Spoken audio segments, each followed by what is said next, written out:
Hello friends, welcome back to my YouTube channel. कैसे हैं आप सभी? आई होप आप अच्छे होंगे। आज मैं काफ़ी दिनों बाद फुल वीडियो लेकर आई हूँ।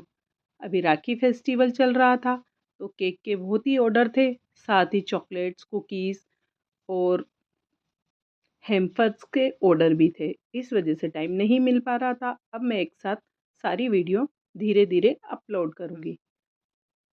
अगर आपने मेरे चैनल को अभी तक सब्सक्राइब नहीं किया तो सबसे पहले जाके चैनल सब्सक्राइब करिए और वीडियो को लाइक करिए। आज की वीडियो में हम बहुत सी टिप्स एंड ट्रिक्स फॉलो करेंगे जिससे आपको बहुत कुछ सीखने को मिलेगा। सबसे पहले हम क्रीम बीट करेंगे। इसके लिए आपकी क्रीम अच्छे से चिल्ड होनी चाहिए।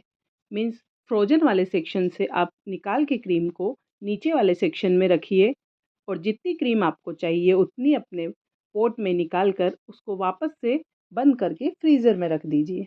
अब हम बीटर को लो स्पीड में 1 से 2 मिनट तक चलाएंगे। जब हमारी क्रीम में इस तरह की लेयर्स बनने लगे इसका मतलब हमारी क्रीम बीट हो रही है। आपको अपनी क्रीम में किसी भी तरह का कुछ एक्स्ट्रा ऐड करने की आवश्यकता नहीं है। आप इसी तरह एक परफेक्ट क्रीम बिना कुछ ऐड किए बीट कर सकते हैं। जब हमारी क्रीम बीट होने वाली रहती है तो हमारा बीटर थोड़ा सा हार्ड चलने लगता है। इस तरह आप बीटर को उठा के देखिए। अगर स्टिप पीक्स बन रही है, मीन्स जो पीक्स बनी है वो गिरे नहीं, इसका मतलब हमारी क्रीम बीट हो चुकी है। इस मौसम में क्रीम को अच्छे से बीट करना चाहिए, तभी वो क्रीम आपके केक पर काफ़ी टाइम तक सेट रहेगी। इस तरह बर्तन को उलट कर देखिए। अगर क्रीम अपनी जगह से नहीं खिसक रही इसका मतलब क्रीम परफेक्ट बीट हुई है। कोई भी चीज़ देखने से या सुनने से नहीं आती जब तक हम कुछ खुद अप्लाई नहीं करते। आप अगर ज़्यादा से ज़्यादा केक बनाते हैं तो आपको खुद ही एक्सपीरियंस हो जाएगा कि परफेक्ट क्रीम कैसे बीट होती है और कितने टाइम में होती है।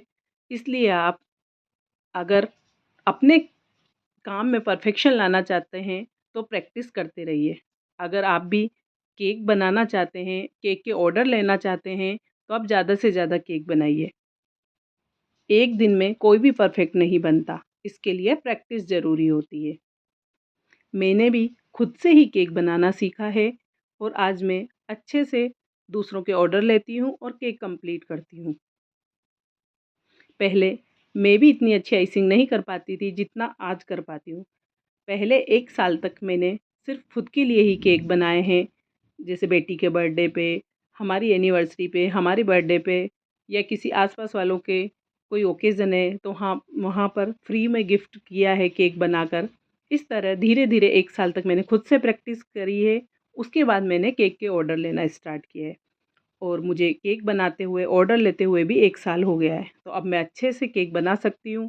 पहले मुझे केक बनाने में बहुत टाइम लगता था, अब मैं जल्दी से परफेक्ट आइसिंग कर पाती हूँ। अगर आपको भी आइसिंग करने में दिक्कत आती है तो आप मेरी इस वीडियो से ज़रूर बहुत कुछ सीख सकते हैं। ये मैंने ब्लैक फॉरेस्ट केक बनाया है। ये 1 पाउंड में है। इसके लिए हमने चॉकलेट बेस बेक कर लिया है। आप बेक भगोने में, कढ़ाई में भी कर सकते हैं। ज़रूरी नहीं इसके लिए आपके पास ओटीजी हो। मैंने भी स्टार्टिंग के 1 साल भगोने और कढ़ाई में ही केक को बेक किया है। भगोने और कढ़ाई में भी केक बहुत अच्छे से बेक होता है। अगर आप भी अपना होम बेकरी बिज़नेस स्टार्ट करना चाहते हैं तो ज़रूरी नहीं कि केक से रिलेटेड सारा सामान आपके पास स्टार्टिंग में ही हो। बस कुछ बेसिक चीज़ों से भी आप केक बनाना स्टार्ट कर सकते हैं। स्टार्टिंग में आप घर की चीज़ों से ही जो आपके पास अवेलेबल है उससे केक बना लीजिए। फिर आप ऑर्डर लेना स्टार्ट करिए। फिर धीरे-धीरे आपको जिस-जिस सामान की आवश्यकता लगती है तो आप उनको खरीदते चलिए। एक ही बार में सारा इन्वेस्टमेंट नहीं करना चाहिए। मैंने भी ऐसे ही किया। पहले मेरे पास प्लास्टिक का टर्न टेबल था जो लगभग 200-250 रुपए में आ जाता है। फिर मैंने उसके बाद ये फाइबर का टर्न टेबल खरीदा। पहले मेरे पास स्क्रैपर, स्पैचुला, पैलेट नाइफ़ कुछ भी नहीं था। मैं घर की चीज़ों से ही केक बनाती थी। इसी तरह आप भी केक बनाना स्टार्ट कर सकते हैं। केक को 3 लेयर्स में कट करके बीच में स्ट्रॉबेरी का क्रश ऐड करके साथ ही चेरी के छोटे-छोटे पीसों को हमने ऐड किया है और इस तरह इस केक की हमने क्रम्ब कोटिंग करी है। क्रम्ब कोटिंग कैसे करते हैं इसकी वीडियो मैंने पहले भी चैनल पे अपलोड की हुई है, इसलिए आज मैंने इसके बारे में नहीं बताया और सिर्फ दिखाया है। आप मेरी वीडियो को देखकर भी सीख सकते हैं कि मैंने कैसे 1 बाय 1 लेयर्स को सेट किया, उन पे क्या-क्या अप्लाई किया है। अब एक बार क्रम कोटिंग होने के बाद हम हमारा वेट चेक कर लेते हैं कि हमारा ये केक 702 ग्राम का बनके रेडी हो चुका है, जबकि हमें इसे हाफ केजी में ही बनाना था। पर जब भी 1 पाउंड का ऑर्डर होता है तो वो थोड़ा ज़्यादा ही जाता है। अब हमने क्रीम में ब्लू कलर ऐड किया है, क्योंकि जिस तरह की फ़ोटो कस्टमर ने हमें भेजी थी, हमें केक को उसी तरह बनाना था। अगर आपके केक का ऑर्डर अर्जेंट नहीं है तो आप क्रम कोटिंग करके 1 दिन पहले भी फ्रिज में रख सकते हैं, ताकि हमारा केक की जो क्रीम है वो बहुत अच्छे से सेट हो जाती है और केक में टेस्ट भी इन्हेंस होता है। पर मोस्टली हम होम बेकर्स के पास ऑर्डर अर्जेंट ही आते हैं या फिर सेम डे ही हमें ऑर्डर मिल पाता है। अब इस तरह स्पैचुला से, पैलेट नाइफ से आप क्रीम को केक पर अप्लाई कीजिए। आप चाहें तो पाइपिंग बैग में भी भरकर क्रीम को अप्लाई कर सकते हैं, जैसा आपको सही लगे। अगर आप बिगनर्स हैं, आपको नाइफ से दिक्कत होती है, तो आप पाइपिंग बैग में भी भर के क्रीम लगा सकते हैं। पाइपिंग बैग से क्रीम लगाने पर चारों तरफ इवनली स्प्रेड होती है, बट मैंने स्टार्टिंग से ऐसे ही किया है तो मेरी ऐसी ही हैबिट है। अब हम इसके चारों तरफ स्क्रैपर घुमाएंगे। आपके पास अगर इस तरह का स्क्रैपर नहीं है तो आप कोई भी एटीएम कार्ड, गेम जोन का कार्ड वो भी ले सकते हैं। मैं पहले उसी से करती थी। पहले क्या, मैं अभी भी कभी-कभी अगर वो हाथ में आ जाता है तो मैं उसी से अपने केक को स्मूथ करती हूँ और बहुत अच्छे से स्मूथ होता है।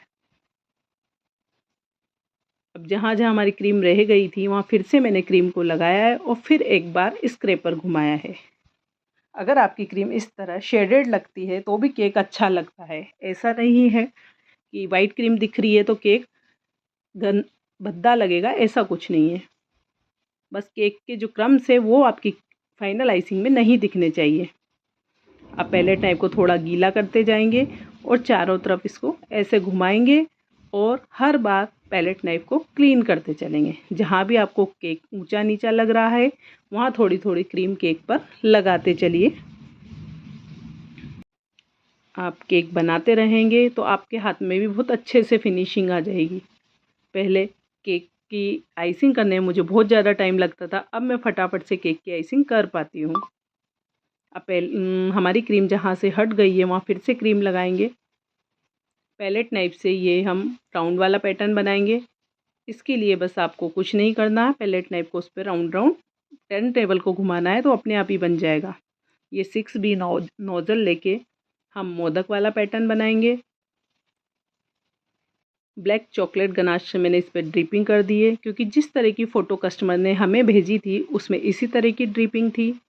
और ये मोदक वाले डिज़ाइन से हमने केक पर जहाँ जहाँ डिज़ाइन बनाना था वहाँ बना दिया है।